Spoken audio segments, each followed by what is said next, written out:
दोस्त एस के यादव एक बार फिर से हाजिर हूँ इस नई वीडियो में एक नई जानकारी के साथ। दोस्तों आज हम बात करने वाले हैं एचसीएल ग्रांट की।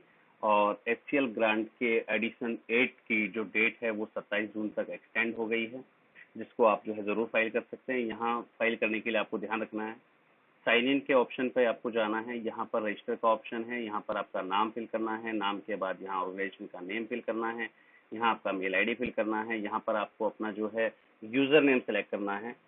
ध्यान रखिएगा ये सभी जानकारी यहाँ पर दी गई है। देन आपका एड्रेस आपको फिल करना है, यहाँ पर आपको जो है आपका मोबाइल नंबर यहाँ पर सेलेक्ट करना है, यहाँ पर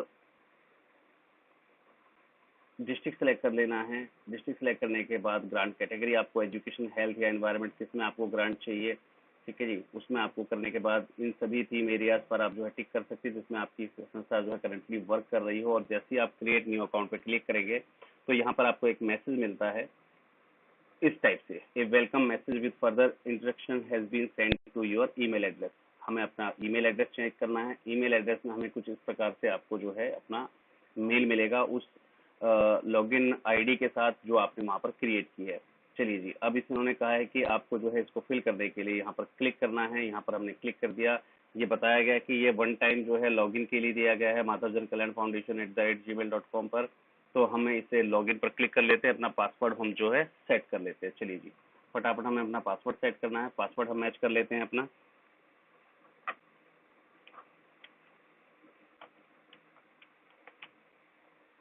कंफर्म कर देते हैं पासवर्ड को। चलिए जी, पासवर्ड मैच हो गया। ये देखिए यहाँ पर यस आ गया automatically. Category you wish to apply, हम यहाँ पर जो है हेल्थ कैटेगरी में अप्लाई करना चाहते हैं। तो ग्रांट कैटेगरी हमने हेल्थ चुन ली है, इसको सेव कर देते हैं फटाफट। चलिए जी, ये हमारी यहाँ पर लॉगिन आईडी और पासवर्ड हमारा जो है सेव हो चुका है। अब देखिए यहाँ पर हमें कुछ इंस्ट्रक्शंस दी गई हैं, इन इंस्ट्रक्शंस को हमें जो है पढ़ लेना है। ठीक है जी, 3 साल के लिए फंडिंग मिलती है, 5 करोड़ की फंडिंग है। ठीक है जी, तो यहाँ पर हमें जो है अपना ऑर्गेनाइजेशन प्रोफाइल को कंप्लीट रूप से भर देना। ध्यान रखिएगा यहाँ पर डिफरेंट डिफरेंट स्टेट जो है स्ट्रक्चर्स हैं, जैसे ऑर्गेनाइजेशन प्रोफाइल हम भरेंगे, उसके बाद एब्स्ट्रैक्ट ऑब्जेक्ट, फिर इसको हमें फाइल करना है। ठीक है जी, तो उसको भी हमें कंप्लीट करना बताऊंगा मैं आपको कैसे क्या करना है आपको। सबसे पहले चलते हैं आपके ऑर्गेनाइजेशन प्रोफाइल में। ऑर्गेनाइजेशन प्रोफाइल में देखिए हमें क्या करना है। यहाँ पर हमें जो है अपने जो भी कैटेगरी हम सेलेक्ट करने वाले हैं उस कैटेगरी को हमें ऑप्ट कर लेना है। देन आफ्टर संस्था का नाम हमें यहाँ पर भर देना है। एज पर सर्टिफिकेट आपकी जो वेबसाइट है वो भरना कंपलसरी है, रजिस्ट्रेशन की डेट भरना कंपलसरी है। चलिए जी, उसके बाद रजिस्टर्ड ऑफिस एड्रेस आपको यहाँ पर डाल देना है। कॉरस्पॉन्डेंस एड्रेस अगर कोई है तो वो डाल देना है, उसका स्टेट और डिस्ट्रिक्ट सेलेक्ट कर लेना है आपको। फाउंडर का नाम क्या है, आपके सीईओ का नेम क्या है संस्था के, ठीक है जी, रजिस्ट्रेशन नंबर क्या है, ठीक है जी, यानी कि जो आपका नेशनल सीएसआर पोर्टल पर रजिस्ट्रेशन नंबर पूछा हुआ है, यानी कि आपका जो CSR 01 रजिस्ट्रेशन नंबर है वो यहाँ पर फाइल करना है। एंटिटी टाइप सेलेक्ट करना है, आपकी सेक्शन 8 कंपनी है, सोसाइटी है, ट्रस्ट है या क्या है।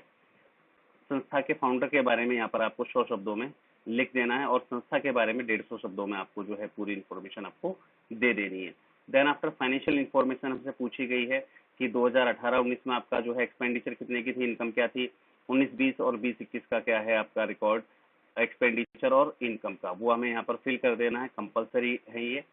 उसके बाद हमें पर्टिकुलर डॉक्यूमेंटेशन सेलेक्ट करने हैं। देखिए यहाँ पर जो है child protection in working with child, ठीक है जी, हमें इस पर हम जो है क्या क्या काम कर चुके हैं वो हमें यहाँ पर सेलेक्ट करनी है। जैसे हमें सेलेक्ट वैल्यू करनी है, क्या हम उस पर काम कर चुके हैं, यस और नो सेलेक्ट करना है।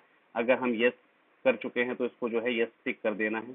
ठीक है जी, डॉक्यूमेंटेड है या नहीं है, इन प्रैक्टिस आप है कि नहीं, यानी डॉक्यूमेंटेड का मतलब है कि भाई आपका जो बायोलॉज है उसमें चाइल्ड प्रोटेक्शन के बारे में इंडिकेटेड है या नहीं है। ठीक है, वो हमें यहाँ पर सेलेक्ट करना है। अगर नहीं है तो नो करना है, नॉट एप्लीकेबल कर देना है, जो भी है। ठीक है जी, कोड ऑफ कंडक्ट, ठीक है, डॉक्यूमेंट कोड ऑफ कंडक्ट आपका जो है यस और नो है। ठीक है, practical code of conduct yes और नो। ठीक है जी, कॉन्फ्लिक्ट ऑफ इंटरेस्ट आपका क्या है, यस और नो। ठीक है जी, यहाँ पर जो भी आपका देखिए जिस हिसाब से जो है करप्शन एंड ब्राइबरी में आपकी संस्था का जो है डॉक्यूमेंट करप्शन एंड ब्राइबरी में जो है आपकी संस्था इंडिकेटेड है या नहीं है, तो यस और नो इस हिसाब से डाटा आपको जो है कंप्लीट यहाँ पर भर देना है। ध्यान रखिएगा ये जो आपसे पूछा गया है आपकी जो बायोलॉज है उसमें ये सब चीजें इंडिकेटेड हैं या नहीं है। अगर हैं तो यस कीजिएगा, नहीं है तो नो कर दीजिए, कोई दिक्कत वाली बात नहीं है। ठीक है, डाटा प्रोटेक्शन के बारे में यस और नो है ना, जो भी है। तो ये यहाँ पर आपको जो है कंप्लीट आपको जो है सिलेक्ट कर लेना है। यहाँ पर कुछ लगभग 7 से 8 जो है वो दिए गए हैं,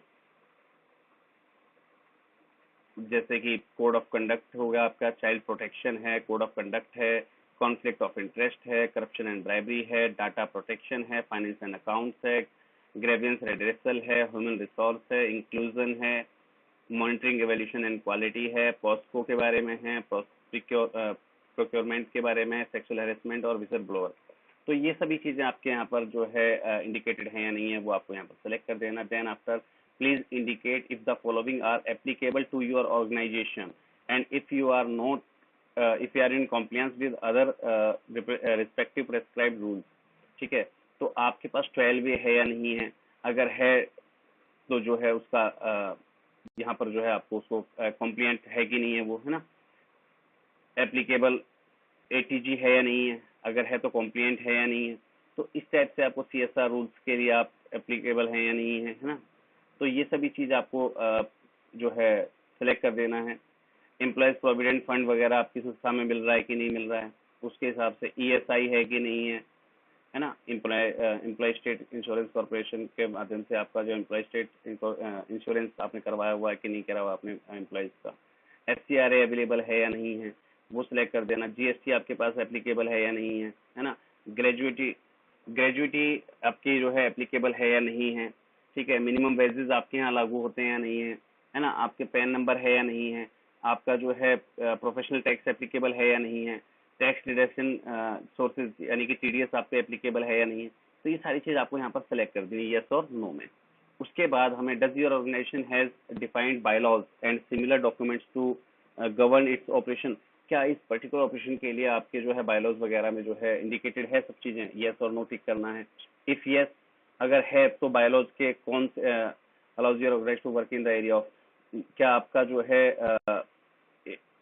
आपका जो बायलॉज है वो आपको इस एरिया में जो है वर्क करने के लिए अलाउ करता है कि नहीं करता है ना। Does the board comprise of at least 1/3 independent member, क्या आपके बोर्ड मेंबर जो है 1/3 इंडिपेंडेंट मेंबर है या नहीं है ना। तो आपको यस और नो सेलेक्ट कर देना है। क्या एटलीस्ट ट्वाइस ए ईयर, क्या बोर्ड मीट जो है आपकी जो है सालाना 2 बार होती है या नहीं है ना। Are the minutes of board meeting documentation signed and circulated, क्या आपके जो बोर्ड मीटिंग की जो मिनट्स हैं वो साइंड और सर्कुलेटेड हैं या नहीं है ना। तो ये सारी जानकारी आपको यहाँ पर फिल कर देनी। कॉन्टैक्ट डिटेल आपका, आपके जो है डेजिग्नेशन, आपका मोबाइल नंबर, आपकी मेल आईडी, आपका अल्टरनेट मोबाइल नंबर और देन आफ्टर आपका अल्टरनेट ईमेल नंबर, ये सब जानकारी के बाद यहाँ पर आपको इसको सेव कर देना है। देन आफ्टर हम बढ़ेंगे, जैसे ही आप इसको सेव करते हैं तो हम आ जाते हैं यहाँ पर प्रोजेक्ट एब्स्ट्रैक्ट में, यानी कि सेकंड फेज पर इसके। चलिए जी, यहाँ पर सेकंड फेज में हमें प्रोजेक्ट का टाइटल भरना है। ठीक है, what does this project intend to do, आप ये प्रोजेक्ट क्यों करना चाह रहे हैं, तो उसके बारे में आपको 10 शब्द यहाँ पर लिखने हैं। ठीक है जी, what is the category of intervention आपकी क्या है, एनवायरमेंट है, एजुकेशन है या हेल्थ है ना। स्पेसिफिक जो है टाइप क्या है आपका, फ्रेश एप्लीकेशन है, री एप्लीकेशन है या स्केल अप एप्लीकेशन है।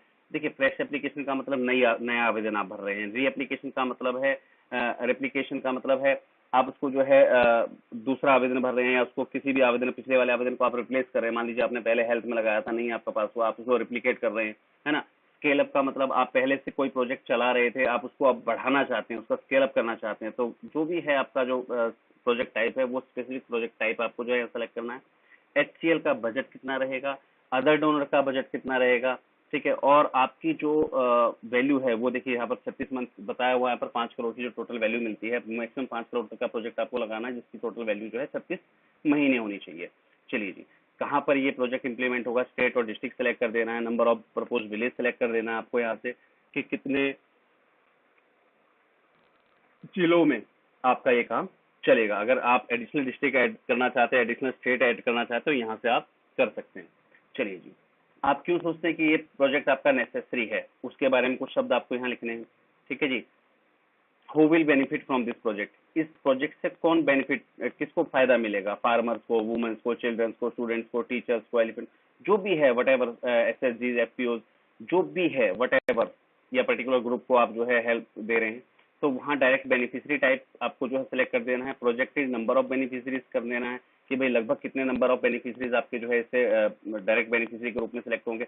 इनडायरेक्ट बेनिफिशरीज कितने कई टाइप के होते हैं, तो इनडायरेक्ट बेनिफिशरी टाइप क्या क्या रहेंगे आपके, तो projected number of beneficiaries total कितना हो जाएगा आपका, है ना। तो यहाँ पर आप एड ऑन भी कर सकते हैं इसको। 5 रिलीवेंट मोस्ट रिलीवेंट जो है स्ट्रेटजीज या activities of the successful implementation आपको यहाँ पर डालना है 175 वर्ड के अंदर, कि आपके जो है 5 मोस्ट रिलेवेंट जो एक्टिविटीज हैं वो क्या रही, या सक्सेसफुल एक्टिविटीज इम्प्लीमेंटेशन क्या रहे आपके, वो यहाँ पर आपको 5 डालने हैं। ठीक है जी, 5 बातें आपको लिखनी है। रिजल्ट एक्सपेक्टेड के बारे में, आपका जो प्रोजेक्ट है उसका जो है एक्सपेक्टेड रिजल्ट क्या रहेगा, यानी कि जो आउटकम्स होते हैं वो क्या रहेंगे, है ना। 80 वर्ड्स में आपको ये डिफाइन कर देना है। How do you avens envisages use of technology in the propose project, आप जो है इस प्रपोज प्रोजेक्ट में जो है टेक्नोलॉजी का आप कैसे यूज कर रहे हैं, ठीक है, वो आपको यहाँ पर डिफाइन कर देना है। What measures will be taken to ensure the inclusion, inclusion कैसा रहेगा इसमें, ठीक है। How does the proposal promote a culture of inclusiveness irrespective of social physical literacy level, gender ability, religion, culture, what. देखिए यहाँ पर जो भी जानकारी आपको दी है तो वो सभी आपको डिफाइन दिया हुआ कि आपको यहाँ पर किस बारे में लिखना है। What measures will be taken to ensure the inclusion, inclusion कैसे आप इंश्योर करेगा आपका प्रोजेक्ट, उसके बारे में आपको यहाँ पर जो है लिखना है। What is the proposed exit strategy, तो इस प्रोजेक्ट की जो है एग्जिट स्ट्रेटेजी क्या रहेगी, है ना। अगर brief narration of project approach of self sustainability of the project post withdrawal of support, यानी कि जब फंडिंग एजेंसी आपसे सपोर्ट हटा ले तो क्या वो प्रोजेक्ट आपका सेल्फ सस्टेनेबल है, अगर है तो वो कैसे रहेगा सेल्फ सस्टेनेबल, वो उसके बारे में आपको यहाँ पर डिफाइन कर देना है। चलिए जी, यहाँ पर वेब लिंक डालने हैं, कुछ आर्टिकल्स, रिपोर्ट्स या वीडियोस, ऑडियोस या रिसर्च पेपर्स, जर्नल्स, जो भी आपके पास अवेलेबल हो उसके रिलेटेड 5 लिंक आपको यहाँ पर शेयर कर देने हैं। देन आफ्टर यहाँ पर आपका आता है टेंटेटिव बजट, ठीक है जी। तो आपको जो है टेंटेटिव बजट आपको यहाँ पर लिख देना है कि आपको एचसीएल से कितनी ग्रांट चाहिए, है ना, अदर डोनर से क्या मिल रहा है आपको, टोटल टेंटेटिव अमाउंट क्या कितना हुआ, है ना, और वो कितना परसेंटेज है फुल बजट का, यानी कि जो आप एचसीएल से मांगने वाले हैं उस टोटल बजट का वो कितने परसेंट है। तो ये जब आप इसको भरेंगे, प्रोजेक्ट एक्टिविटी, प्रोजेक्ट में सैलरी क्या लग रही है, इंफ्रास्ट्रक्चर क्या खर्च हो रहा है, मैनेजमेंट कॉस्ट क्या आ रही है, टेक्नोलॉजी इन्वेस्टमेंट क्या आ रही है, आपकी मिसलेनियस एक्सपेंसेस क्या आ रहे हैं, ये सभी आप यहाँ फिल करते जाएंगे तो ऑटोमेटिकली यहाँ पर कुछ चीजें जो है ऑटोमेटिकली जो है आपकी फिल होती रहेंगी। मान लीजिए मैं यहाँ पर डाल रहा हूँ 50 लाख रुपए, ठीक है जी, यहाँ पर मैंने जो है 50 लाख डाल दिया, और यहाँ पर हमने जो है tentative amount from other donor कर दिया हमने 1 लाख, ठीक है जी। यहाँ पर मैंने 5 लाख और 1 लाख डाल दिया। तो इस टाइप से देखिए यहाँ पर आपके पास ये कैलकुलेशन आ गई, है ना।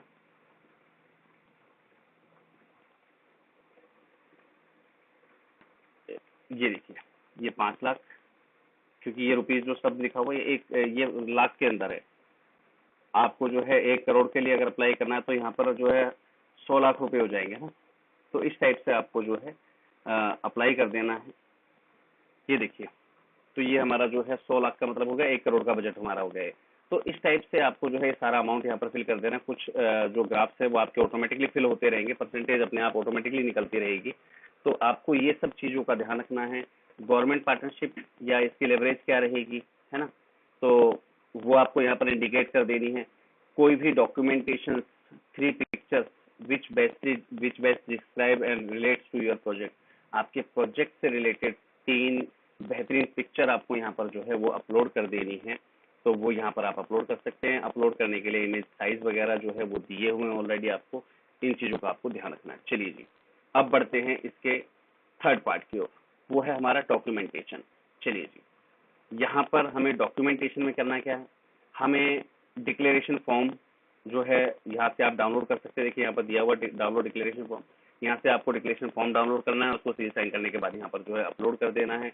संस्था का रजिस्ट्रेशन सर्टिफिकेट अपलोड करना है। यहाँ पर आपको संस्था का पेन जो है अपलोड करना है। यहाँ पर एटीजी अपलोड करना है। आपका रिन्यूड एटीजी जो है वो सर्टिफिकेट आपको यहाँ पर डाउनलोड कर देना है। आपका 12 का अगर ओल्ड सर्टिफिकेट है तो वो यहाँ पर अपलोड कर देना है। अगर आपका रिन्यूड है तो यहाँ पर अपलोड कर देना है। तो इनमें से जो है आपको ये सभी पार्ट जो है कंप्लीट कर देना है। CSR 1 सर्टिफिकेशन आपको जो है अपलोड कर देना है। आपकी जो फाइनेंशियल ऑडिट स्टेटमेंट है 18, 19, 19, 20 और 20, 21 की वो यहाँ पर जो है आपको जो है अपलोड कर देनी है। ये सभी चीजें अपलोड कर देने के बाद आप आते हैं फिर लास्ट सेक्शन, यानी कि इसके बाद आपका जो है फॉर्म जो है सबमिट हो जाता है और आप यहाँ से लॉग आउट हो सकते हैं। चलिए जी, उम्मीद करता हूँ कि आप इस एचसीएल ग्रांट एप्लीकेशन के लिए आज ही आवेदन करेंगे। और ध्यान रखिएगा, यहाँ पर बहुत सारे ग्रांटीज ऐसे भी होते हैं जिन्हें जो है 25-25 लाख रुपए की भी ग्रांट मिलती है। तो कोशिश कीजिए आप अप्लाई करने के लिए।